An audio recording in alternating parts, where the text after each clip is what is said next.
Hi, everyone, and welcome to another episode of the High Level Release Radar, where we recap the week's releases. We're in the week of July 22nd to the 26th. Ryan, end of July. Happy Friday. I'm shocked this is here. It still feels like the end of June, so here we are. Here we are, coming live from the suburbs of Philadelphia on the road. Little family fun, but the Amazing. releases never stop. So let's check out what we had this week. I feel like it was another good one. It was a great week. Oh, before we do, let me just make sure we're sharing in all the places. As always, if you can see and hear us, please let us know in the comments. It's always nice to know we successfully have streamed. Official community. There we go. All right, we should be live in all the places. Happy Friday, everybody. Let me open up Here the we chat. are. Looks Jordan's like here. Jordan's here. What's happening, Jordan? Also, We Connor. already have questions. This is great. I love it. Connor's got a question for you guys. Is there any way to delete an appointment and not just mark it invalid? Yeah, right? I'm pretty sure. But now you have me second guessing myself. Yeah. Hop on our team, speakwith.us/success, so we can walk through it together. Yeah. But let's hop into the releases. This new format. Here we go. There we go. All right, release number 1 of the week. Snapshot's got IP protection. This is pretty fancy. Yeah, so this is laying some really cool groundwork for what's to come. But the basic idea here is that we're going to protect the IP of your snapshot, so out all the assets that are involved and so forth, so that they can't be copied and repurposed and shared or sold separately. So it's kind of two sides of this coin, but I think this is a really nice step forward for the content creators that create snapshots, put all the hard work in to give them an opportunity to protect that IP so that it can't be used for other purposes other than how they're using it. And then in the future, what's going to be really cool, we're going to have like a marketplace for the snapshots. And this is going to obviously play into that. If it's a paid thing, we don't want people just ripping it off and, selling it as their own. Yeah, very cool. I saw a lot of folks rejoice in the community when this one rolled out. So that's nice. And I agree. Once we've got that marketplace of Snapshot, that's going to be really nice. Reputation settings got a nice little UI revamp. Yeah, this is kind of just bringing parity to the rest of the UI throughout the app. I think this is kind of a much needed revamp, and it looks really nice and fresh. Got some nice options there, and it looks great. Agreed. Other than that little squish logo, we'll have to send that over to the team. Can't stand a squish logo, Ryan. You know that. Whoa. You can't have that. Payments got an update. We've got, this is pretty cool. Automatic taxes. Now, this is for the US only for now. But walk us through what this does. Yeah, so this is kind of the main setting for payments, right? So you'd enable this in payments, and then in the subsequent slides, we'll show you where this is actually used. But what you can do is turn on automatic taxes, give it a designation of what it's calculating taxes for, the states that it's applicable in, and then we have some Auto Magic API stuff that makes those calculations for you. And so there's a lot there. Can't go through everything, but as you can see here as well, it's going to be on invoices. So this is what it looks like to the customer when they see it. Well, of course, you got your settings and everything, but these are the calculations that it's making. Very cool. Yeah, that's fantastic. And then payment links is the next one, and what it looks like there. We're doing a. I think we might have gone ahead one, but anyway, it works on payment links as well as invoices for now, and that will continue to kind of roll out. Yeah. So this is actually technically the next release, which is you can now do cash on delivery as an option. Yeah.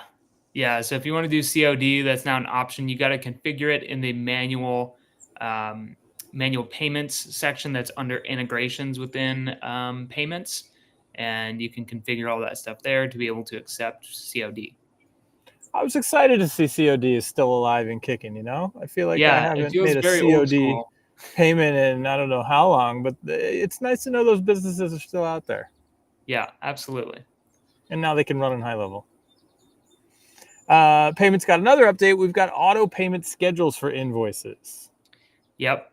So there's one prerequisite to this, which is within the invoice, you set up like a payment schedule, and then you can go in and decide when those payments are going to be sent out on a schedule, or when the invoices are going to be set out on a schedule. So it's essentially automatically collecting payment at a set schedule based on the schedule that you sent or that you set up in breaking up the payments into multiples.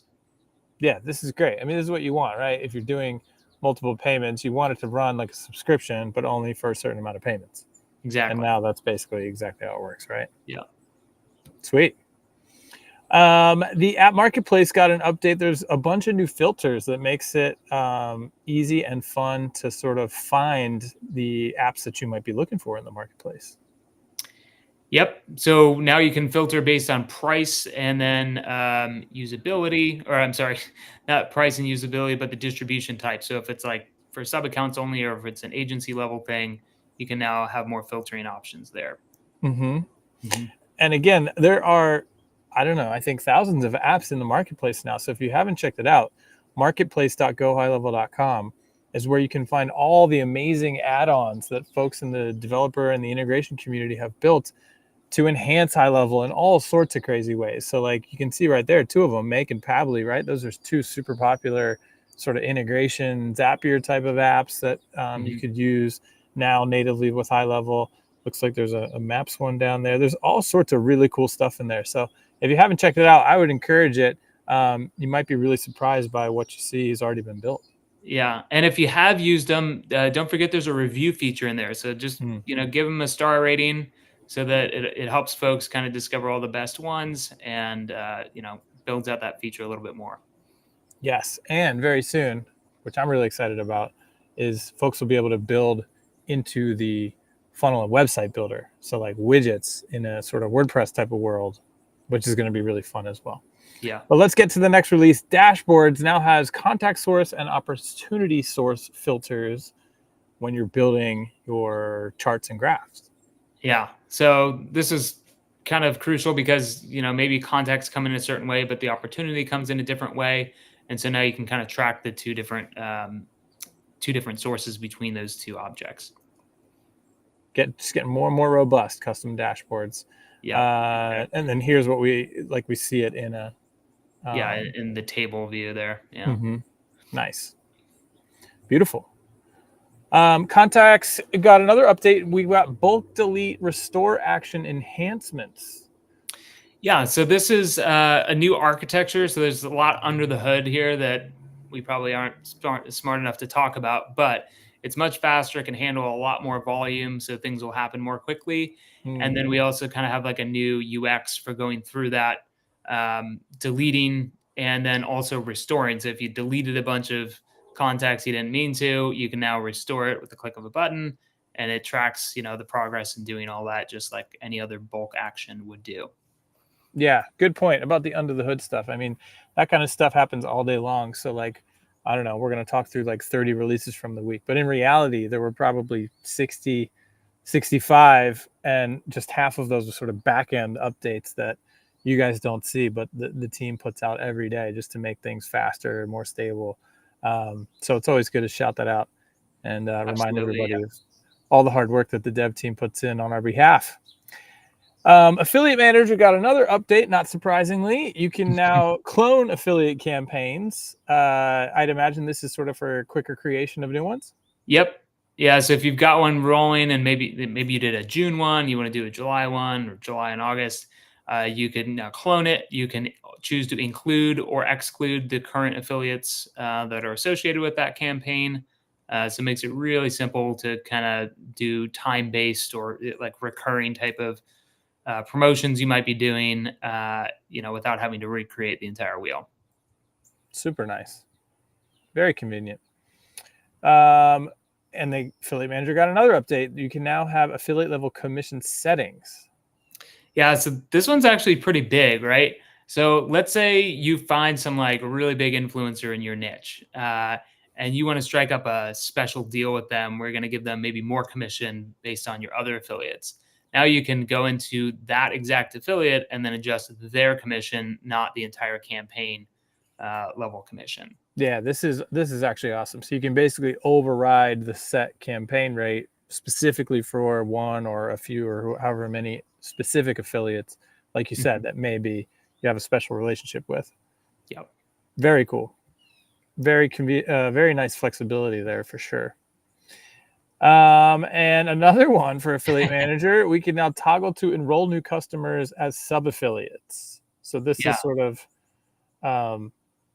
again, another level of control here. Right. So you'll have what we're kind of showing here is that there's a default sort of setting. So like any new campaign you create, you can have a default setting that it will automatically enroll new sub affiliates and then or customers to be sub affiliates, and then also you can do it on a campaign basis as well. So maybe just one campaign you want to do that with, but not another one. So you have two levels of control there. Sweet. Yeah. Very nice.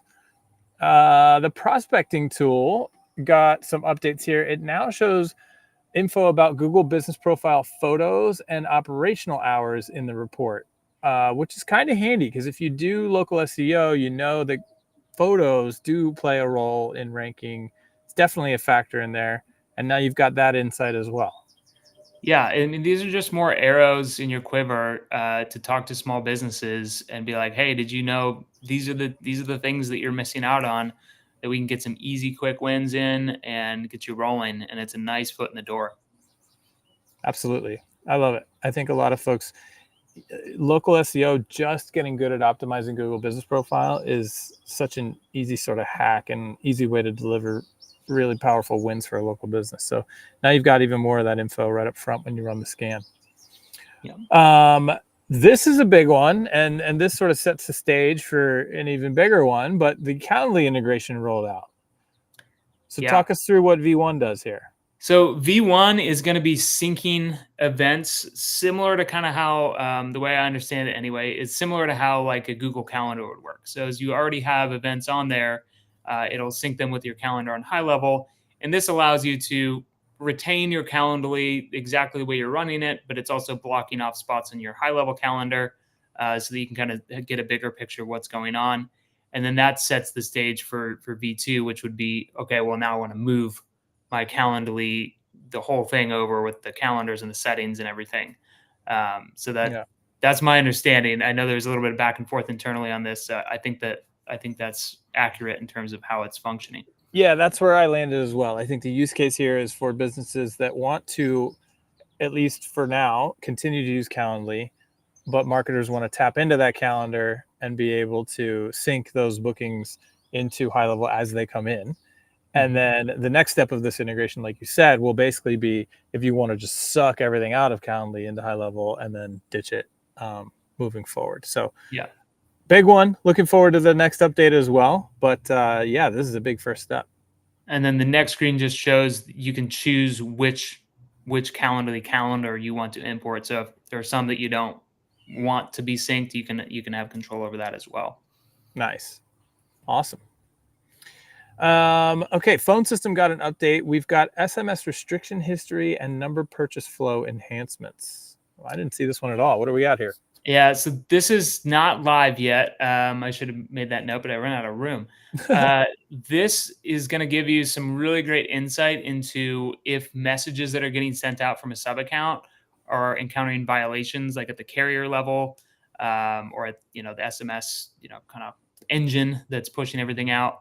So it'll give you insights into like what's going on and what errors or what rules you might be violating that you don't even know about. So just giving you more visibility into like what's actually happening when there are SMS issues if they happen to arise.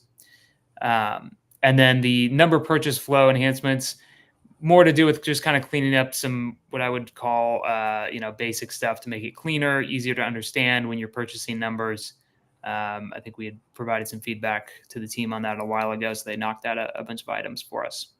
So this is coming soon, not live now. Yeah, this is at the end of the month. I think it's the 29th, so we got 3 days or so, and this will be live. Cool. Awesome. Funnels and websites got an update. Oh, this is convenient. I saw this just the other day. Like I stumbled upon it. And I was like, what? Whoa. So basically now when you're in the builder, you see what the URL is.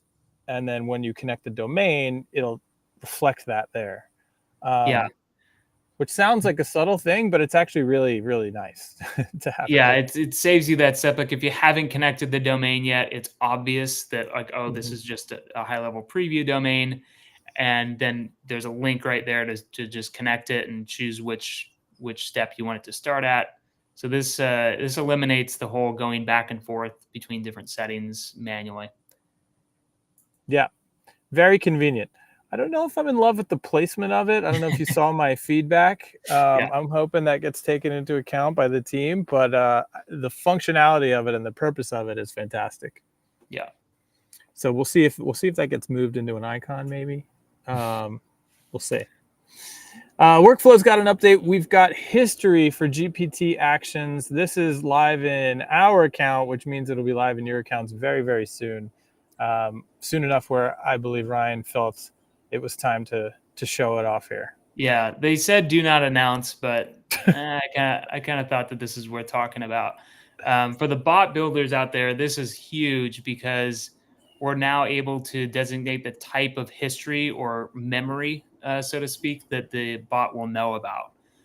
So it could be at the sub account level, it could be at the workflow level. So you're kind of given a lot of flexibility in terms of telling the GPT action like what it knows about. What is its purview of Context. knowledge.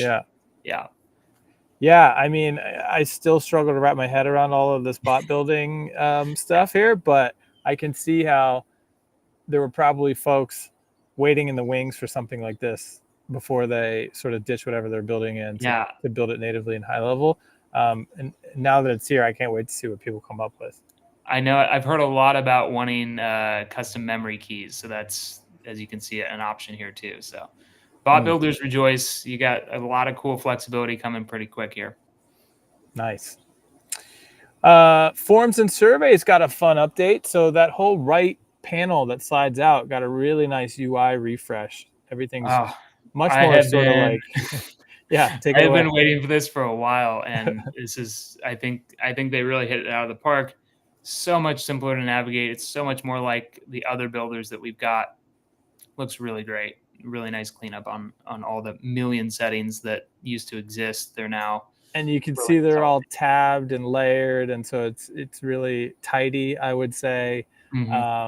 Really nice update. I mean, I feel like forms have just taken a quantum leap in the past couple of months. Just a pleasure, I would say, to build a form in HighLevel these days. So if you haven't, if you're still using JotForm or something, definitely go build a form inside HighLevel, and I think you'll fall in love. Template library's got an update. We can now download templates to a folder, and it also got some UI enhancements here. Yeah. Can't remember what that actually means. Download to a folder. Walk us through it. I had to spend some time. In fact, the team helped me understand this a little bit better. So when you're in the agency view and you're working within the admin panel, there are ways that you can create a new one or edit it, and then you want to add like an image to show off about that particular template. Now you can put those into folders. So that's kind of more of an organizational level thing. And then the other UI enhancements had to do with being able to hide and show different templates that are kind of standard. And again, all of this is just contributes to being able to show your sub accounts, if you're an agency, exactly what you want them to see, not have a bunch of irrelevant things, and also be able to stay really organized with the media. Nice. I think there was another template library update this week as well. Is this? Yeah, that's the next one. Oh, here we go. Enhanced controls. Yeah, this is cool. So walk us through what this one does. Yeah, so initially what was happening is the shared with me templates were visible to all locations. So didn't have a lot of control there. And now we've improved it so that the admins can now hide whatever templates they want under the shared with me stuff. So that, again, you're just not confusing users and giving them irrelevant stuff. Which is really great, right? For the folks that are white labeling in a niche, it really doesn't make a lot of sense to have templates outside of that niche, and you're bringing in templates, and you just have all that control now, which I think is awesome. And so you can really create sort of that curated niche specific experience you want inside the app. This one just hurts the heart. Going the way of Google Wave. Shout out to anybody that was around in 2009. This is such a bummer, but and it really just illustrates the fact that the problem still persists, right? So Google Business Profile will no longer have Google Business Chat as a thing, and so they're killing it off, and so it's not going to do anything in HighLevel anymore because it just won't exist. And the reason they kill it off is because the response rates are just too slow. Humans are too slow to respond. We've had conversations with Google where they're like, look, the HighLevel rates are faster, much faster than others because you guys have automations in place or can. But in general, businesses don't reply to these things. And so to me, it just illustrates the opportunity to help businesses with their lead nurture, leveraging automation, make sure that somebody gets something back right away, make sure they're using the mobile app so they, it buzzes in their pocket when they get a message. But yeah, it's a bummer. Sad to see it go. Yep. RIP.